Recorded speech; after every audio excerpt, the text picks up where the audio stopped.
sebuah bagian yang indah yang mempersiapkan kita untuk merenungkan firman Tuhan dan memasuki perjamuan kudus yang nanti kita akan nikmati bersama. Mari kita tundukkan kepala kita minta hikmat daripada Tuhan supaya firman yang kita baca, Roh Kudus yang menolong kita untuk dapat mengerti dan memahami kebenaran ini. Mari kita tunduk kepala kita berdoa. Bapa, kami bersyukur dan kami berterima kasih karena penyertaan-Mu, kebaikan-Mu yang tidak pernah berhenti mengalir dalam kehidupan kami.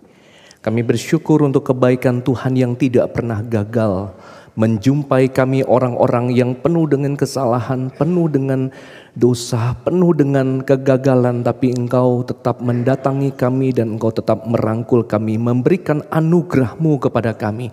Kami bersyukur untuk itu Tuhan. Dan kami datang ke rumah-Mu, kami sadar siapa kami ini orang berdosa, ampuni kami Tuhan. Dan layakkan kami waktu kami baca firman Tuhan, Roh Kudus bekerja di dalam diri kami sehingga kami dapat memahami maksud-Mu untuk kami. Sehingga hari ini waktu kami baca firman Tuhan, kami pulang dengan sebuah komitmen, pulang dengan sebuah tekad. Ada kebenaran yang akan kami lakukan, ada kebenaran yang akan kami hidupi dalam hidup kami.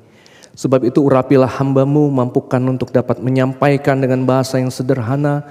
Dan biarlah kiranya pagi ini kembali Tuhan firman-Mu itu seperti pedang yang bermata dua. Yang tidak hanya berbicara kepada yang mendengarkan, tapi juga berbicara kepada yang menyampaikan. Sehingga semua kami tidak kehilangan dari berkat-Mu.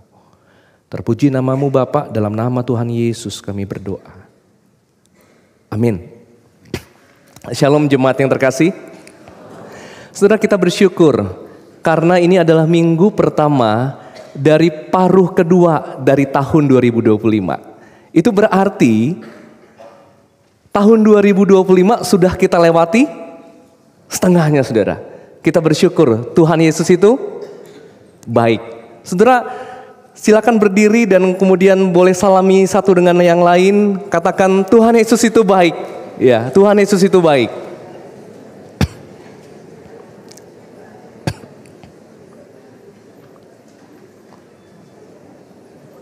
Silakan duduk kembali saudara. So, biarlah ucapan Tuhan Yesus itu baik tidak hanya kali ini kita ucapkan, biarlah itu mengalir dalam kehidupan kita. Di bulan Juni yang lalu kita sudah belajar firman Tuhan bagaimana gereja ini menjadi sebuah komunitas rohani untuk kita bertumbuh. Sebab itu saudara tidak cukup hanya untuk ibadah, tapi saudara perlu masuk ke dalam komunitas-komunitas pemuridan yang ada di gereja kita saudara.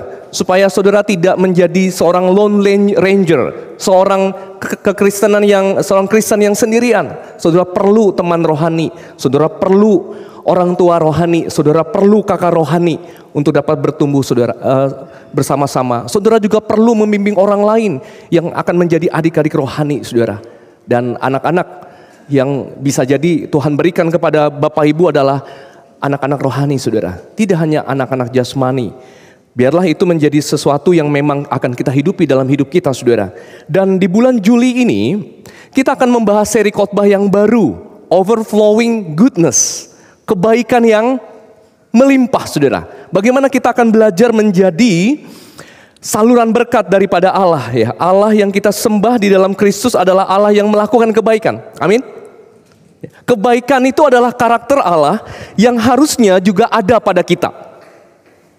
Harusnya itu menjadi sebuah tanda bagi kita. Kebaikan, kalau saya mau pertegas begini, kebaikan itu harus menjadi salah satu ciri khas jemaat GKI Anugerah. Amin Bapak Ibu. Kalau orang bertemu dengan jemaat GKI Anugerah, mereka akan bertemu dengan kebaikan. Kalau Bapak Ibu keluar dari ruangan ini, lalu bertemu dengan orang di luar sana, atau besok saudara kerja, saudara biarlah kebaikan itu menjadi tanda. Karena saudara adalah jemaat dari GKI Anugerah yang mengalami kebaikan Tuhan.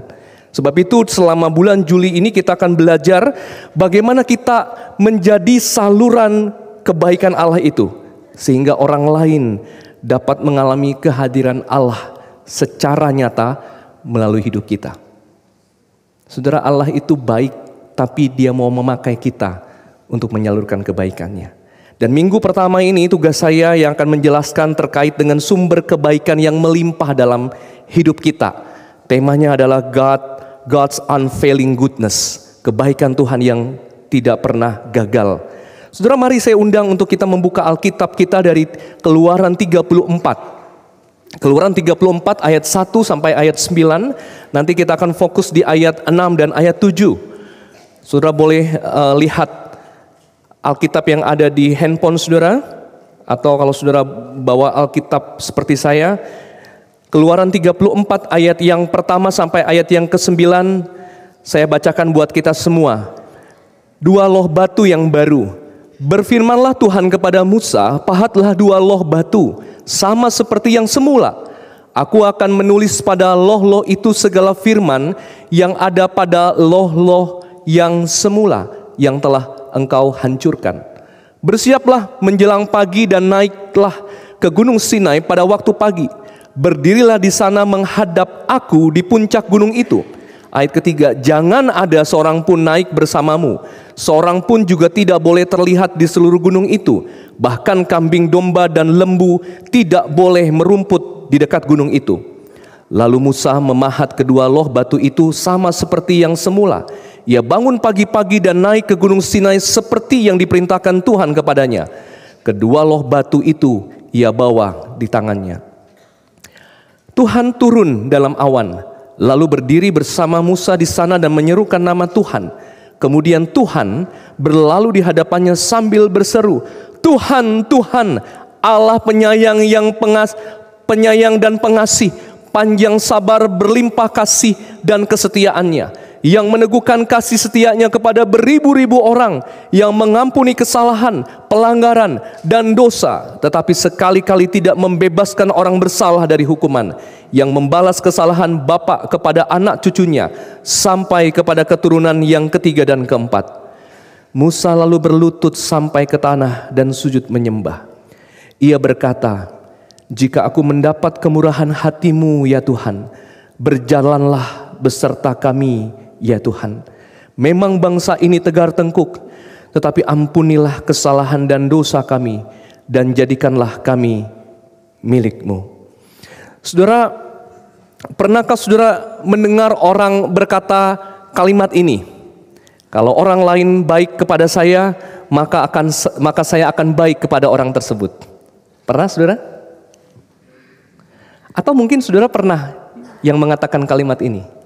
Kalau orang lain baik kepada saya, maka saya akan baik kepada orang tersebut. Saudara setuju dengan kalimat ini?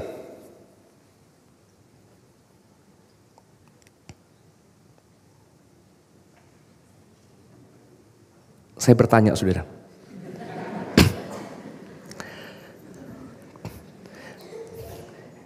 Setuju nggak? Setuju ya? Boleh angkat tangan yang setuju. Direkam loh saudara. Saudara, kalau kita jadikan ini prinsip hidup, pertanyaan saya, apakah prinsip ini, kalau ini jadikan prinsip ya, apakah ini prinsip yang juga diajarkan oleh Alkitab?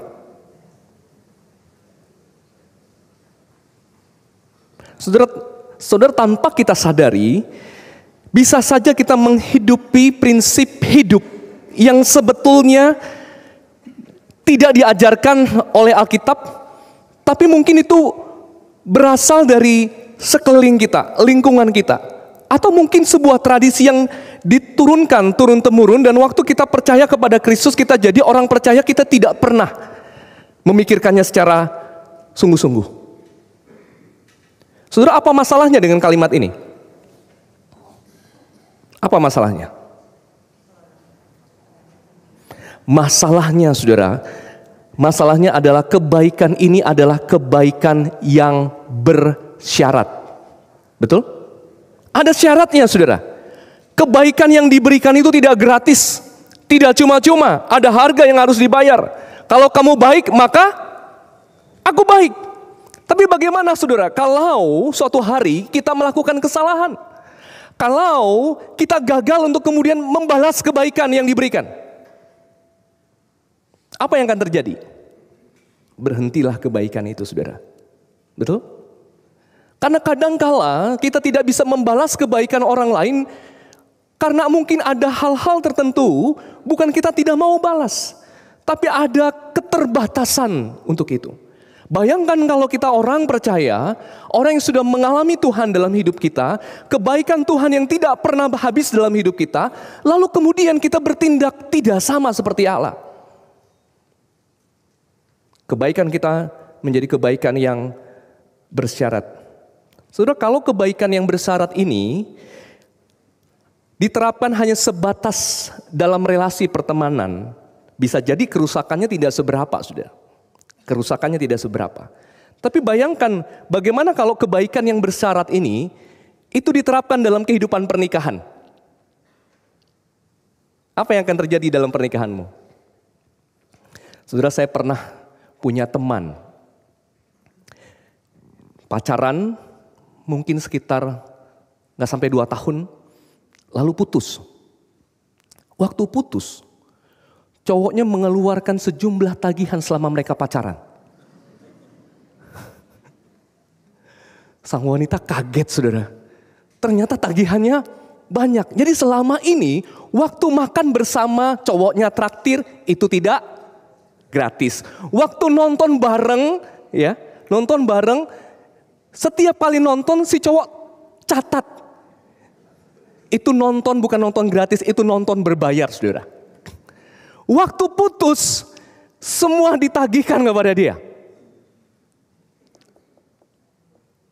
Coba kalau saudara pergi sama pacar tanya, tagihan gue udah berapa? Atau kalau sekarang duduknya sama mantan pacar, tanya, kamu punya catatan gak yang seperti itu, saudara ya?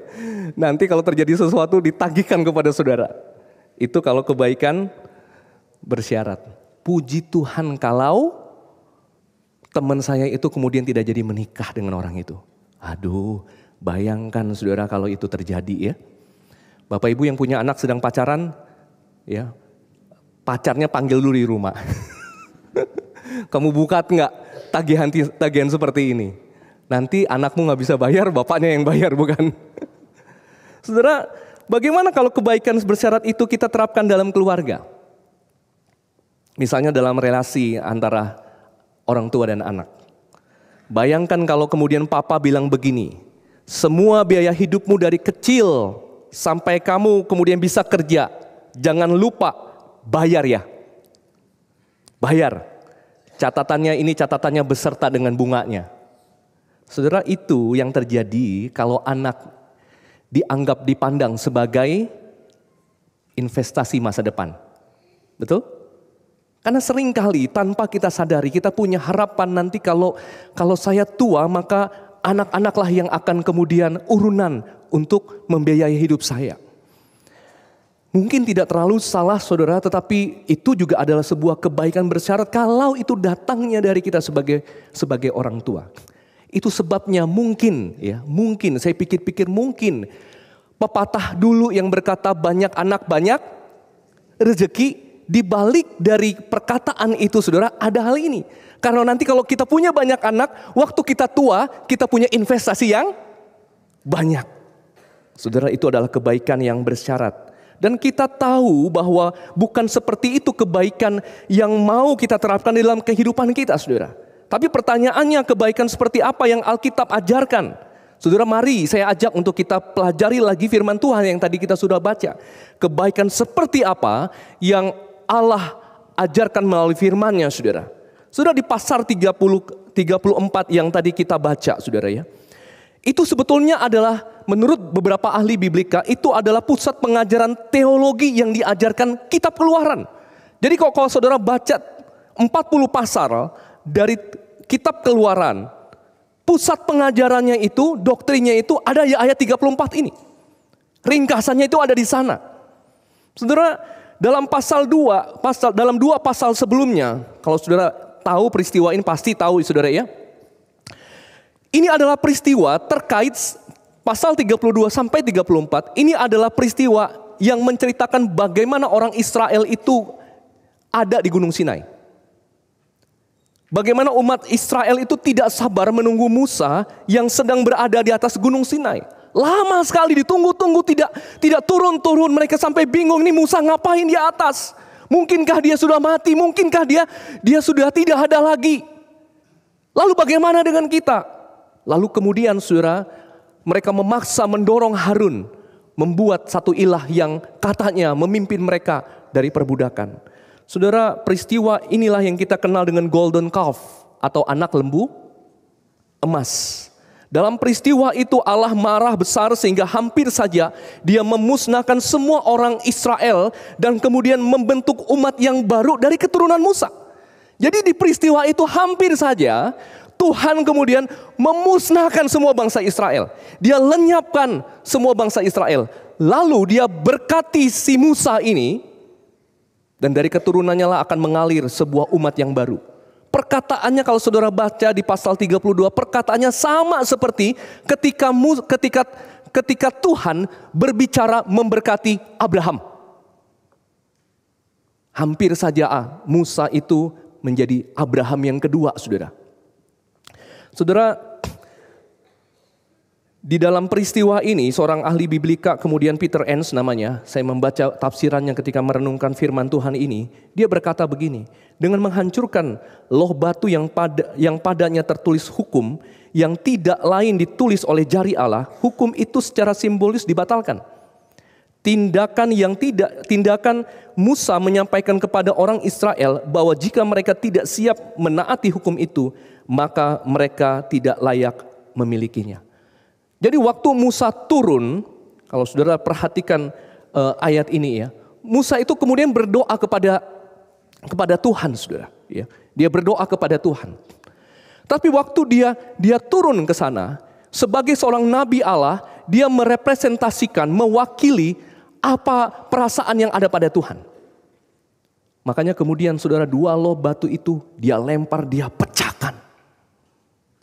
Itu tandanya kalau tidak siap untuk menaati hukum, mereka tidak layak untuk memilikinya. Saudara, waktu merenungkan ini saya jadi tersadar bahwa firman Tuhan itu bukan sesuatu yang murahan. Meskipun hari ini dengan gampang sudah tidak harus pakai buku. Di handphone kita punya begitu banyak tafsiran, begitu banyak versi dari Alkitab. Tapi firman Tuhan, saudara, bukanlah kalimat-kalimat yang kosong, kata-kata yang kosong. Itu berharga. Saudara memiliki begitu banyak tafsiran di Alkitab, saudara, bukan berarti kemudian saudara bisa memilikinya. Kalau kita tidak siap untuk menaatinya, kita tidak layak untuk memilikinya. Saudara, itu artinya Allah membiarkan kita hidup dalam kesia-siaan.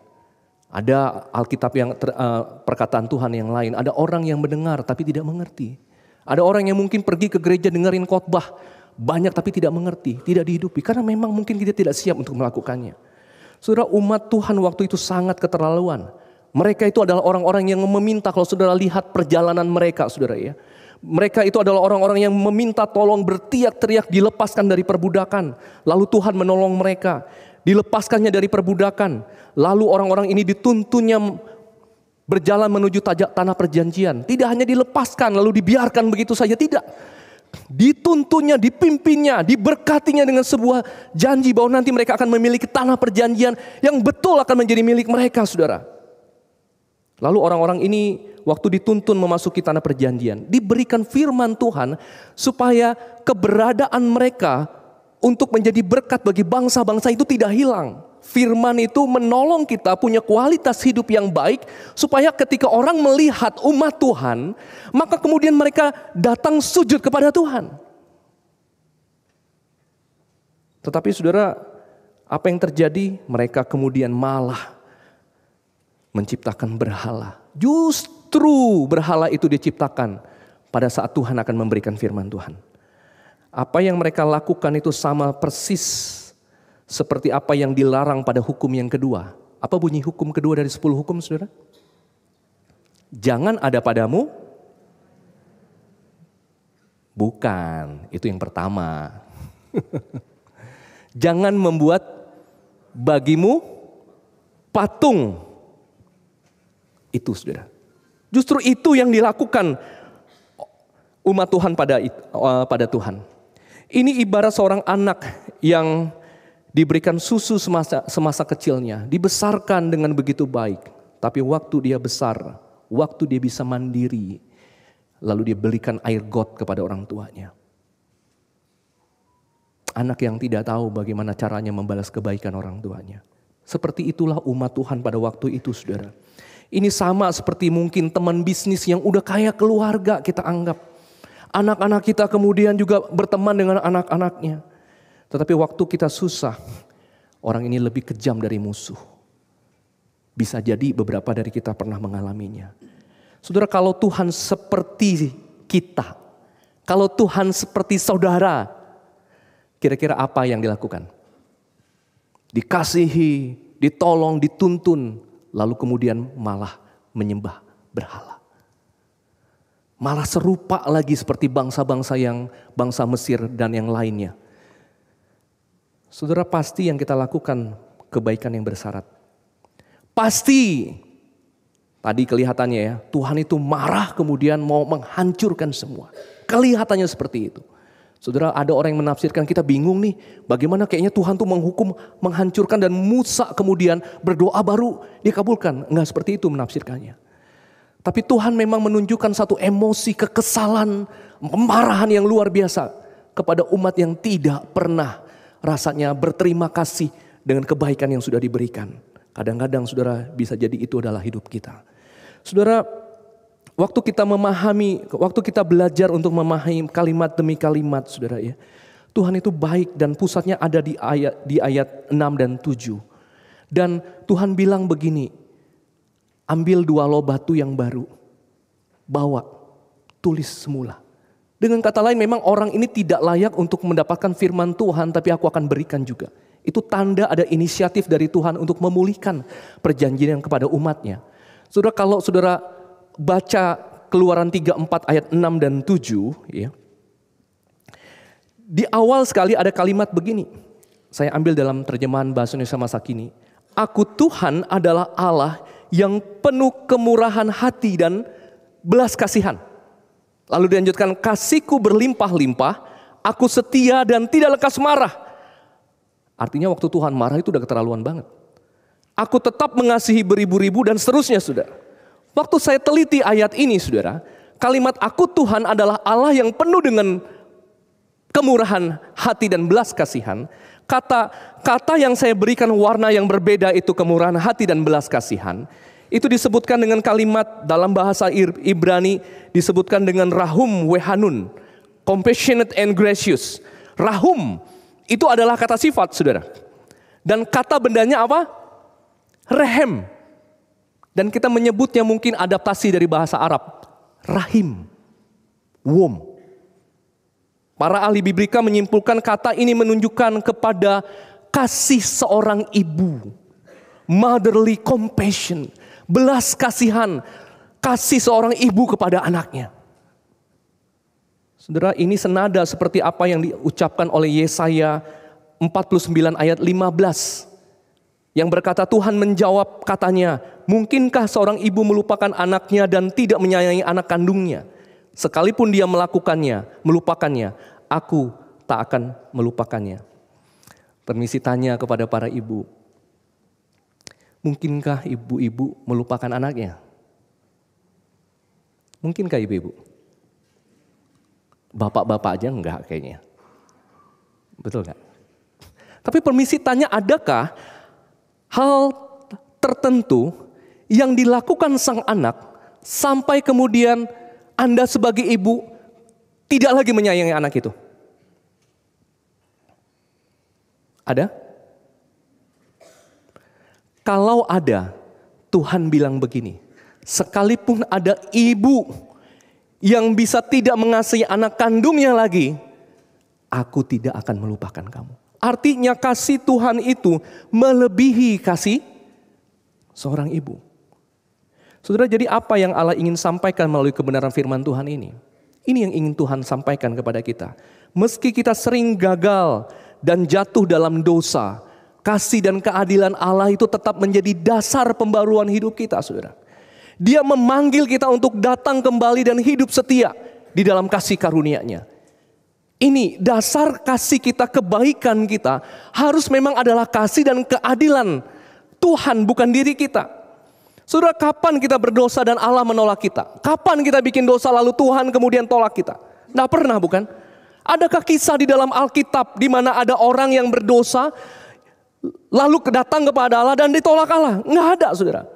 Pernahkah Yesus menolak seorang berdosa untuk bertobat? Tidak pernah. Penjahat di atas kayu salib yang hidupnya udah nggak berguna. Apa fungsi, apa gunanya udah di atas kayu salib? Udah terhukum mati. Udah nggak ada gunanya. Itu orang gagal. Orang yang sudah tidak ada gunanya bagi masyarakat. Sebab itu dia digantung di sana. Untuk orang yang sudah tidak berguna ditolak oleh masyarakat, orang yang gagal. Waktu dia datang kepada Yesus, Yesus bilang, hari ini engkau bersama aku di Firdaus. Saudara, kasih dasar, kasih dan keadilan seperti itulah yang harusnya menjadi dasar pembaruan hidup kita.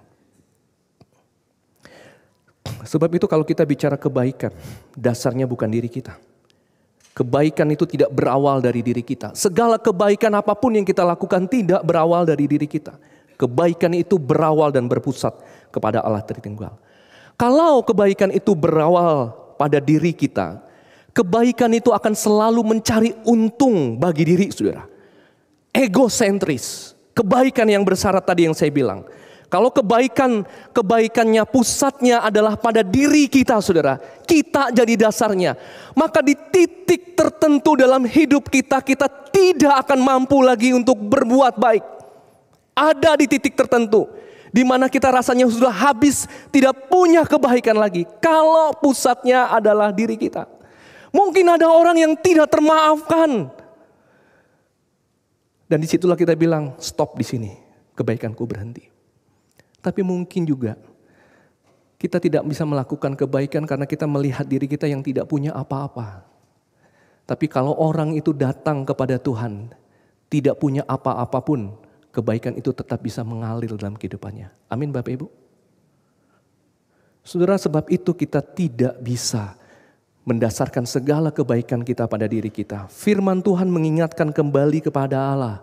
Kalau kita di titik tertentu yang sudah tidak bisa menyalurkan kebaikan pada orang tertentu, saudara, datanglah bersujud kepada Allah. Hanya dalam anugerahnya lah kita dimampukan untuk melepaskan kebaikannya. Amsal 3 ayat 37 berkata seperti ini. Janganlah menahan kebaikan daripada orang-orang yang berhak menerimanya, padahal engkau mampu melakukannya.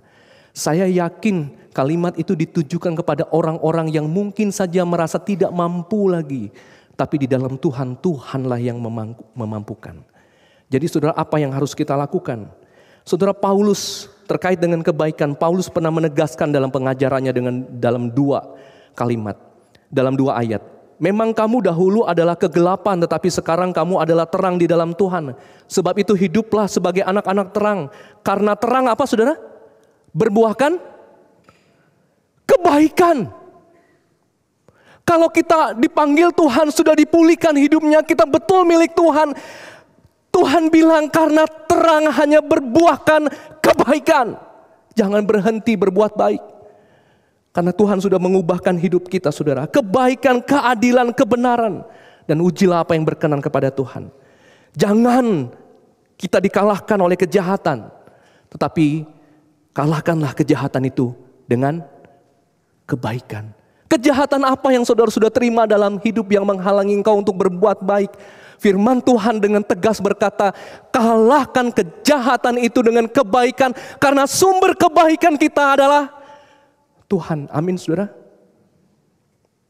Jika Allah yang maha kudus dan maha besar bisa mengasihi dan mengampuni kita yang tegar tengkuk ini, yang keras kepala ini, tanpa syarat, bagaimana kita merespon orang-orang yang pernah menyakiti kita, mengecewakan kita, atau bahkan mengkhianati kita? Saudara, naluri dasar kita, naluri awal kita pasti ingin membalas setimpal kejahatan dengan kejahatan. Atau mungkin setidaknya kita menarik diri kemudian membentuk tembok. Kita cenderung menerapkan kebaikan yang bersyarat yang tadi saya sudah katakan. Namun kebaikan Allah yang tidak pernah gagal itu saudara, mengubah kita dari dalam diri kita. Dia tidak hanya mengampuni dosa kita, menyucikan kita, tetapi Dia memberdayakan kita untuk mengasihi seperti Dia mengasihi. Ini bukan tentang kekuatan kita saudara, melainkan tentang kasih Tuhan yang mengalir dalam hidup kita. Saudara bayangkan sebuah mata air yang berlimpah, airnya tidak hanya memenuhi sebuah wadah, tetapi kemudian keluar melimpah. Dan seperti itulah Tuhan ingin kehidupan kita. Kita yang sudah menerima kebaikan kita, kita tidak mengumpulkan itu hanya untuk diri kita. Tidak membendung wadah, membentuk wadah lebih besar lagi supaya banyak kebaikan bisa kita tampung untuk diri kita. Tidak. Tuhan ingin kita menjadi saluran dari berkat-Nya. Itu yang Tuhan inginkan. Saudara, dengan kata lain begini, kita dipanggil untuk menjadi saluran kasih karunia Allah. Membalas kejahatan dengan kebaikan, kebencian dengan kasih, pengkhianatan dengan pengampunan. Kalau hati kita dipenuhi dengan kebaikan Allah, maka yang muncul adalah ucapan syukur dan kebaikan yang mengalir dalam hidup kita. Dan ini adalah bukti bahwa kita telah menjumpai sumber kebaikan yang tidak pernah gagal itu. Di akhir khotbah ini saya ingin men-sharingkan, menutup dengan sebuah cerita yang pernah terjadi tahun 2006. Saudara, ini tulisan God's Little Angel ini ditujukan kepada 5 anak gadis yang meninggal dunia ditembak di sebuah komunitas Amish di Pennsylvania, Amerika Serikat tahun 2006. Satu pagi saudara, ada seorang pria yang datang membawa senjata dan kemudian pria itu kemudian menembaki sebuah sekolah Amish di Pennsylvania ini. 5 gadis meninggal dunia, nama-namanya yang seperti ada di sini. 5 orang lainnya terluka. Dan kemudian sang penembak itu bunuh diri. Saudara, ini kisah yang sebetulnya kalau hari ini saudara lihat browsing di internet, kisah yang banyak terjadi sekali di Amerika, bukan? Penembakan di sekolah-sekolah dan sebagainya. Saudara, apa tragedi ini kemudian menarik perhatian ke dunia? Kenapa? Karena orang-orang Amish ini adalah orang-orang yang gaya hidupnya itu sederhana sekali. Mereka tidak memakai mobil, mereka punya kendaraan sendiri. Gerobak-gerobak begitu ya. Masih kayak hidup kayak zaman dulu, bukan? Orang Amish adalah orang-orang dari aliran kekristenan Anabaptis sebetulnya. Yang kemudian memisahkan diri dari gereja Lutheran pada waktu itu di Jerman. Saudara, orang-orang Amish ini hidup sederhana, mereka dikenal dengan pengajaran yang penuh damai, terpisah dari dunia modern. Tapi dunia kemudian ingin melihat apa respon mereka ketika anak-anak yang mereka kasih ini kemudian ditembak, dibunuh oleh orang lain. Apa respon mereka? Saudara, dunia menunggu apakah mereka akan membalas dengan kemarahan, apakah mereka akan menuntut keadilan yang keras, atau mungkin bahkan mereka akan membalas dendam. Tapi yang terjadi adalah sebaliknya. Beberapa jam setelah penembakan, anggota komunitas Amish itu kemudian mendatangi keluarga pelaku, saudara. Mereka tidak datang dengan kemarahan, tapi mereka datang dengan belas kasihan. Mereka menawarkan penghiburan karena orang tua sang ibu dari anak ini juga berduka. Orang tuanya tidak paham kenapa anaknya melakukan pembunuhan seperti ini, mencoreng nama keluarga, dan kemudian mereka juga kehilangan anak. Saudara, orang-orang Amish ini datang memberikan dukungan, bahkan memberikan bantuan uang kepada ibu sang pelaku yang sedang berduka. Mereka memaafkan atas apa yang dilakukan oleh anak dari ibu ini. Saudara, pada pemakaman para korban, anggota komunitas Amish itu duduk berdampingan dengan keluarga pelaku. Berbagi kesedihan yang sama, mereka sama-sama menangis. Mereka mengundang semua keluarga dari pelaku itu di pemakaman. Dan mereka merayakan kasih Tuhan di sana. Seorang kakek dari salah satu korban meninggal berkata begini, kami harus memaafkan karena kami tidak bisa membiarkan kebencian menguasai kami. Kejadian itu dipotret lalu kemudian menginspirasi sebuah buku yang berjudul Amish Grace.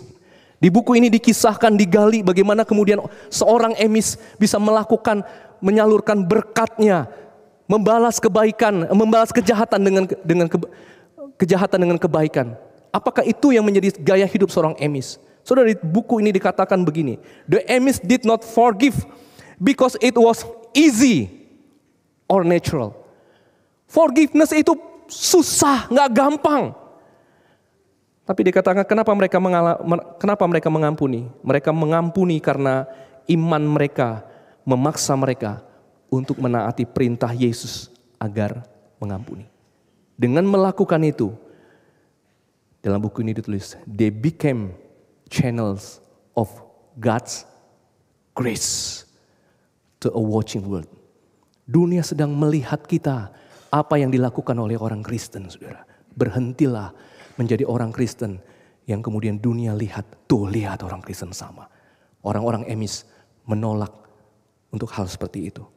Saudara, kisah ini adalah contoh dari kebaikan Allah yang tidak pernah gagal yang ada dalam kehidupan orang percaya, saudara. Yang mengalir melalui hati yang sudah diubahkan. Dan mungkin itulah yang terjadi baru-baru ini di Sukabumi. Ketika anak-anak sedang retreat, rumah tempat yang mereka pakai kemudian dihancurkan, salib diturunkan. Dan kemudian Bapak Gubernur kita memberikan bantuan berapa, saudara? 100 juta. Diambilkah uang itu? Tidak. Uang itu kemudian justru diberikan kepada masyarakat sekitar untuk membangun rumah ibadah mereka. Saudara, sekali lagi dunia melihat ada yang lebih berharga daripada materi. Kasih daripada Tuhan. Kebaikan daripada Tuhan. Saudara, dan cerita-cerita ini ada karena ada kisah kebaikan Allah yang mengampuni saya dan mengampuni saudara, mengampuni semua orang-orang yang percaya. Melalui kebaikan Allah di atas kayu salib itulah. Kemudian ada cerita-cerita yang kita bisa saksikan hari ini. Pertanyaan saya, maukah saudara menjadi saluran kebaikan Allah seumur hidupmu? Maukah saudara untuk tidak menahan kebaikan yang ada padamu? Kalau Roh Kudus menggerakkan, maukah saudara juga bergegas menyalurkan kebaikan itu? Saudara, biarlah ini menjadi sebuah komitmen, sebuah pembelajaran kita di bulan Juli ini. Bagaimana kita, anak-anak kita dan seluruh komunitas GKI Anugerah, kita melakukan kebaikan. Amin, saudara. Kita akan menikmati perjamuan kudus. Sekali lagi perjamuan kudus juga merupakan wujud bagaimana kebaikan Allah itu kemudian terus disalurkan melalui kehidupan kita. Mari kita berdoa.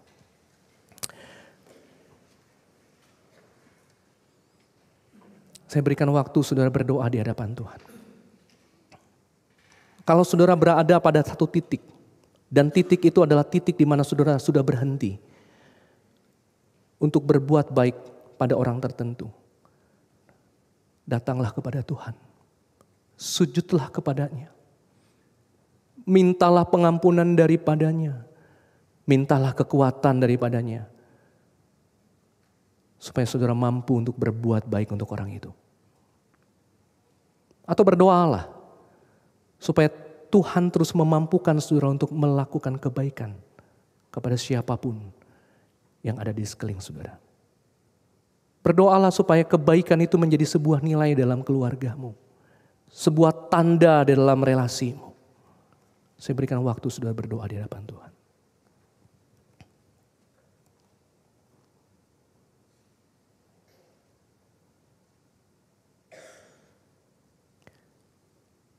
Bapa, kami bersyukur karena firman Tuhan di awal bulan ini. Di awal paruh waktu yang kedua. Di tahun 2025 ini. Kami belajar firman Tuhan yang menggugah hati kami. Untuk kami tidak lupa kebaikan Tuhan yang sudah berlimpah dalam hidup kami. Tuhan, ubahkanlah kami.